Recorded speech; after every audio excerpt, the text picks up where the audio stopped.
दोस्तों, आज की कहानी है ननद जी अब मायके आई हो तो 2-4 दिन तो आराम कर लो। दोस्तों, कहानी शुरू करने से पहले अगर आपने चैनल को सब्सक्राइब नहीं किया हो तो कर लीजिए ताकि आपके पास पहुंच सके हर नया वीडियो। भाभी, मेरे ससुराल में 2-3 शादियां हैं। मुझे कुछ साड़ियां लेनी हैं। आपकी पसंद बहुत अच्छी है और आपको तो पता है कि शॉपिंग मेरे बस की नहीं। मुझे ना कपड़ा समझ आएगा और ना ही कलर डिजाइन। आपको सब दुकानें भी पता है। मेरे शॉपिंग करवा देना प्लीज। सुबह ही मायके पहुंची रीना ने अपनी भाभी रश्मि से मनुआर किया। ठीक है दीदी, करवा दूंगी। भाभी ने संक्षिप्त सा उत्तर दिया। रीना के माई उनके 2 बच्चे और मम्मी पापा हैं। साल में बमुश्किल एक बार 2-3 दिन के लिए उसका मायका आना हो पाता था, क्योंकि उसकी और उसके पति ऋषि की अलग शहर में नौकरी थी और ससुराल अलग शहर में थी। ज्यादातर छुट्टियां और वह त्योहार में ससुराल ही जाना पड़ता था। उसकी भाभी रश्मि शॉपिंग की बहुत शौकीन थी। जब भी फोन पर बात होती वह अक्सर बाहर बाजार में ही हुआ करती थी। वह हमेशा ही रीना से कहती कि दीदी आप यहाँ आओ, आपकी शॉपिंग में करवा दूंगी। भाभी, हम मिलकर काम काज निपटा लेते, फिर जल्दी खाना खाकर बाहर 2 बजे निकल जाएंगे। बच्चों के आने तक तो वापस आ भी जाएंगे। रीना ने नाश्ता बनाने में भाभी की मदद करते हुए कहा। अरे आप आज ही तो आई हो दीदी, इतनी जल्दी क्या? रात भर का ट्रेन का सफर है, थक गई होगी। आज आराम कीजिए, कल चलेंगे। भाभी ने प्रत्युत्तर दिया। आराम से सोते हुए आई हूँ भाभी, ऐसी कोई थकान नहीं है। अभी इतने बूढ़े भी नहीं हुए। हंसते हुए रीना ने बाई आंख दबा दी। फिर भी दीदी, आज आप आराम कर लो, मुझे भी थोड़ा घर के काम काज है। हम कल चलेंगे। ठीक है भाभी। अगले दिन सुबह फिर रीना ने भाभी को शॉपिंग का याद दिलाया। अरे दीदी, मैं तो बिल्कुल ही भूल गई थी कि आज बच्चों की स्कूल में पीटीएम है। अभी दोपहर मैं तो जाना नहीं हो पाएगा, हम शाम को चलेंगे। भाभी ने फिर ना जा पाने की मजबूरी बताई। ठीक है भाभी, कहते हुए रीना का मुंह उतर गया। रश्मि को घर लौटते हुए लगभग शाम ही हो गई।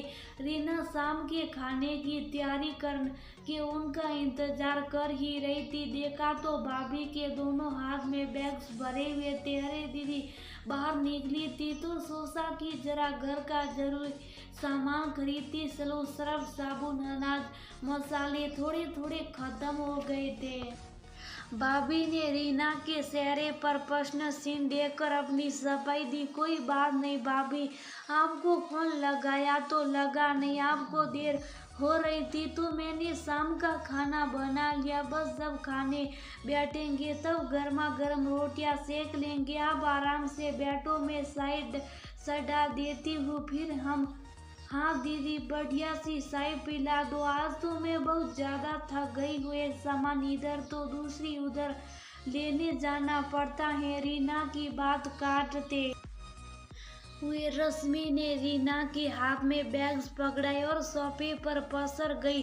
रीना चाय के साथ बिस्किट भी ले आई। उसका मन उदास हो उठा। अरे भाभी, आप अकेली क्यों परेशान हुई और इधर मैं घर में बोर होती रही। आप मुझे फोन कर देती तो मैं वहीं आ जाती, ये सब सामान भी ले आते और साड़ियाँ भी। रीना ने अपने आप को शांत करते हुए कहा। वो समझ गई थी कि भाभी उसको शॉपिंग पर ना ले जाने के बहाने ढूंढ रही हैं।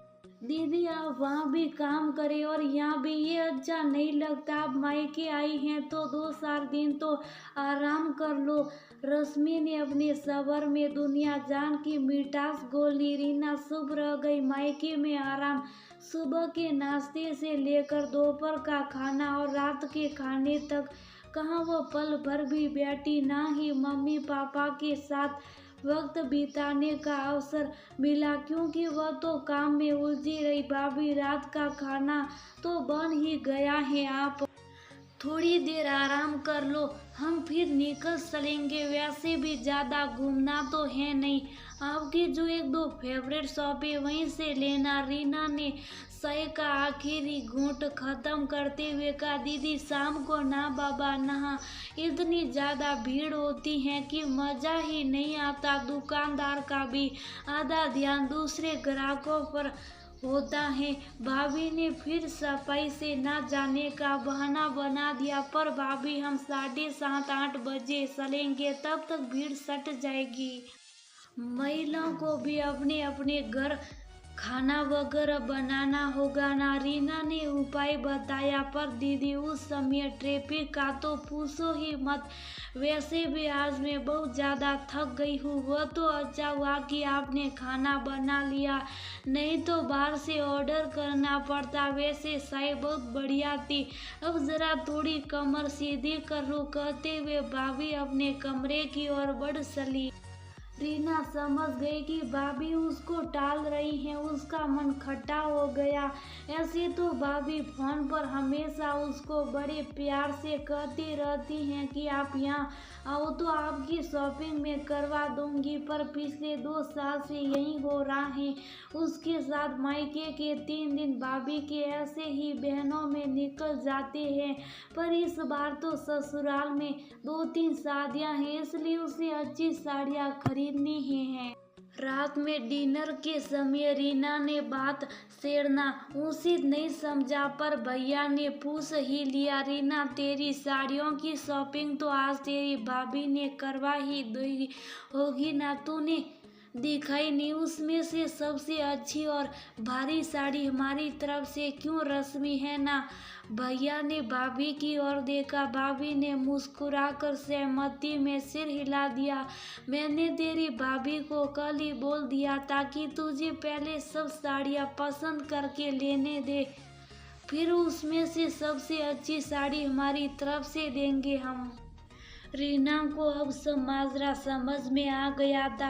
आजकल अच्छी भारी साड़ियाँ कई 1000 रुपये की आती हैं, शायद इसलिए भाभी उसे, भैया मुझे शादी के लिए शॉपिंग करनी, उसमें आपकी जेब क्यों हल्की करूं, वैसे भी गिफ्ट तो देने वाले की पसंद का होना चाहिए। रीना ने मुस्कुराकर भाभी की ओर देखा, तेरे भाई की जेब इतनी हल्की पतली भी नहीं है बहन, बस बेटियों के आशीर्वाद से ही घर फलता फूलता है। वैसे भी बड़ी मुश्किल से साल में एक बार तो तू आती है, वह भी बस 2-3 दिन के लिए। हम तेरे को अच्छे से घुमा फिरा भी नहीं पाते हैं। कहते हुए भैया भावुक हो उठे।